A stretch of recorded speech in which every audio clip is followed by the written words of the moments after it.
I said I was going to make a video to talk about my issue with the ESC connections on the KK2 board here. I made a video earlier and I was complaining that the manual did not match basically the layout, the motor's layout shown on the LCD display when you go into motor layout in the settings. Basically, you can go in motor layout and see where each motor is. On a quadcopter will be number 1, 2, 3, and 4, and then the ESC connectors are supposed to be in order, number 1, 2, 3, and 4. And then it didn't work for me when I first built it, and I basically had a discussion on RC groups about this, and so I was to make a video now to basically prove that this is what's going on with my quad, but then my findings today were quite different than what I've been saying on the RC group. So I want to go right ahead and apologize for taking the time to some good folks there who have been trying to help and sort out this issue. Basically, my only issue here was my very own personal confusion. And I'm going to explain this here, what happened. If you look at the way I've got this quad set up, I've got the ESCs between the center plates, and it's a small 250 quad, and they're quite tight in there. And what I've got is I've got each ESCs going like this, one like this, one like this, another one like this, and another one like this. So they form like a square, and they're actually touching each other on each end. And so when pulling on the ESC wires, you can see the wires coming out of one end of I guess of the ESC heat shrink, except as I was inspecting this, it actually was coming out of the next ESC. So in the thread on RC groups, someone mentioned that I was 90 degrees off on each motors, and it's exactly what happened. Is the ESC wires actually was coming out of the other end of each ESCs, which was my mistake. So essentially now I'm going back 90 degrees now that I've tested this one last time. Like, I've actually opened up the whole thing and looked at it again, and I was like, no, this is right, I'm right, there's something wrong with the layout. Put it all back together, and then someone on RC group said, why don't you just unplug a motor and see which motor will stop spinning, and you'll know right away if you got it right. So today I went in ahead and done this. I just powered up the quad, and I unplugged the one ESC, turned on the throttle, and I was just like, uh-oh, looks like I was wrong, because my layout is actually as it's supposed to be. It's going number 1 connection is first motor, 2 is second motor, 3 is third motor, and 4 is fourth motor. So again, heartfelt apologies here for having discussed this when in fact I was wrong. There's absolutely nothing wrong with my KK board.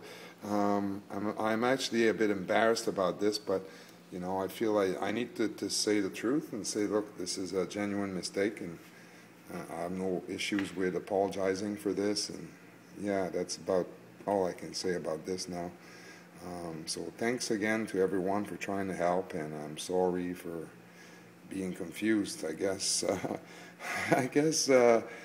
I suppose since it's a board that's intended for beginners, I guess that's my gateway or my forgiveness right there.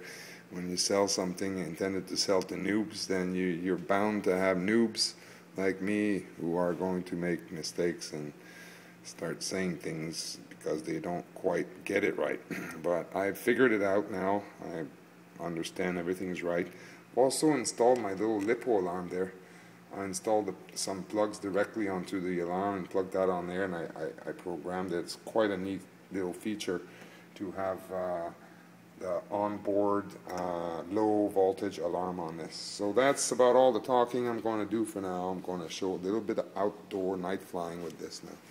Let me turn on my lights. There we go. And let's see some night flying.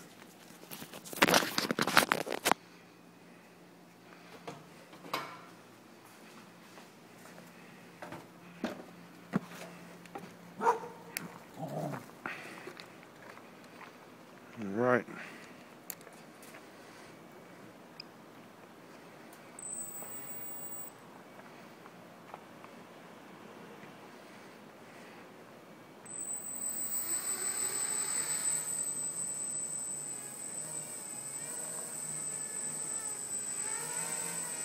So as you can see, it's just super stable. I've got 0 trims on there now.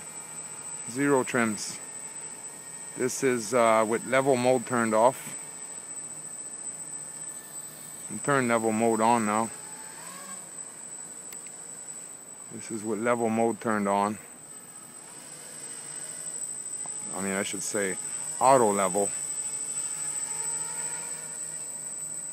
And then back to auto level turned off.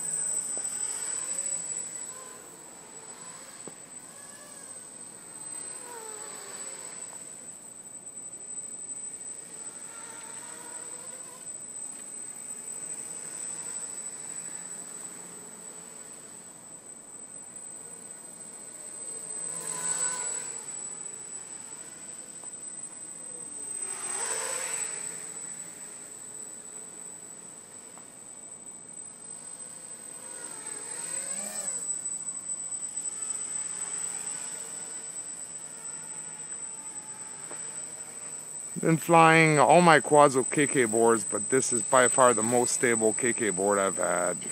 It's just, it's a pretty awesome feature. You can just go into the LCD interface, calibrate the gyros or the sensors, and then it just, as long as you do it on a flat surface, level surface, I believe, I could be mistaken here, but I believe it just retains these numbers from then on.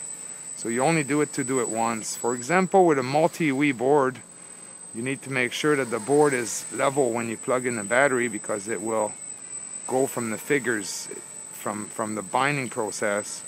When you bind it, it gathers information depending on how level the board is. Whereas this one, it's quite neat, because once you calibrate your sensors, it remembers these numbers. It remembers that you know, basically the flat surface on which you calibrate it, and then every time you plug it in, it goes back to these numbers.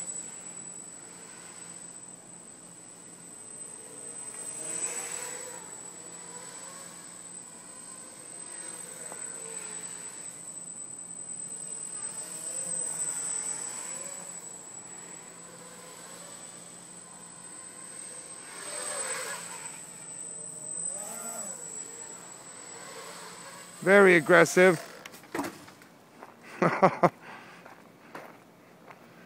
No, I just busted a propeller here, looks like. So that's going to be it for today.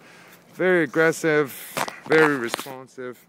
I'm actually not used to flying with blue and white lights on this at night. I don't actually like it. Usually fly with red lights at the back and white lights at the front. But that's no excuse for what just happened there. That's definitely a pilot error. But looks like I've only got broken propeller as far as damage is concerned, so it's okay.